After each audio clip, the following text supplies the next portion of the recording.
When I grow up, I wanna love what I do. And then when I grow up, a coach can help me get a clue. Step number 1. Figure out if the situation you're in could be classified as abusive. My infamous story is that I realized I needed to leave a job and actually find something bigger that I was passionate about when I got on the subway to go to my account management position at a company that on the surface looked like it would be a really great fit for me. Totally not corporate, and the responsibilities are really aligned with my strengths. It was in Soho, it was super cool, but my boss was absolutely verbally abusive. And one day after I worked there for probably about a year, I was on the subway, and a stop away from my stop, Union Square station, which is super busy during rush hour, I had to rush off the train and dry heave into the trash can, as gross as that seems, because I thought that I was really sick. And I think it's telling that I didn't get back on the subway and go home. I walked the 24 blocks to work so I could pick up my laptop and pick up my BlackBerry and tell them that I was going to go work from home. And the second I left, I felt fine. Unless you feel that there's someone you could talk to that could help improve that situation or move you out of that department. Sometimes that's easy to do and you're able to do that, and people are going to be understanding with that.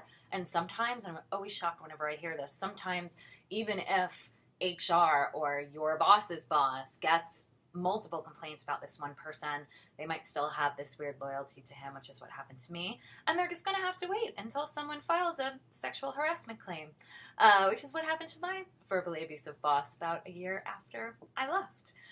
That is definitely worth getting yourself another job. Step 2, is it aligned with your values?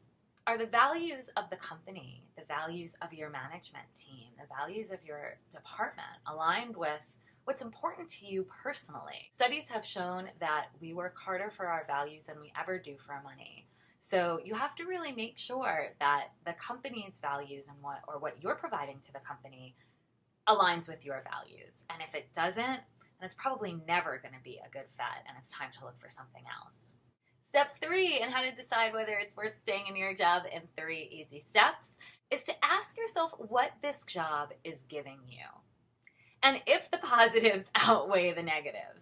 So for me, when I left that verbally abusive job, I went into an executive assistant position at a financial consultant company. I knew I was there to get my life coaching certification and to build my business and then to leave. So I really knew that I wanted a job I could clock in at 9 and clock out at 6. There was no overtime because they had to pay me for it. There was no BlackBerry. There was no needless travel. And that's what that job was giving me: security while I got my certification and built my business and my nights and weekends for myself. That to me outweighed the way that I was treated and the stupid bureaucracy of a much more corporate environment like that.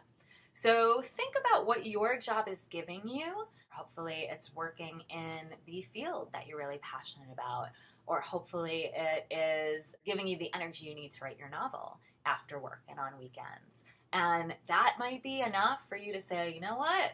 I'm just going to stay where I am and ride it out until I'm ready to make a transition. And those are the ways to figure out how to decide whether it's worth staying in your job in 3 easy steps.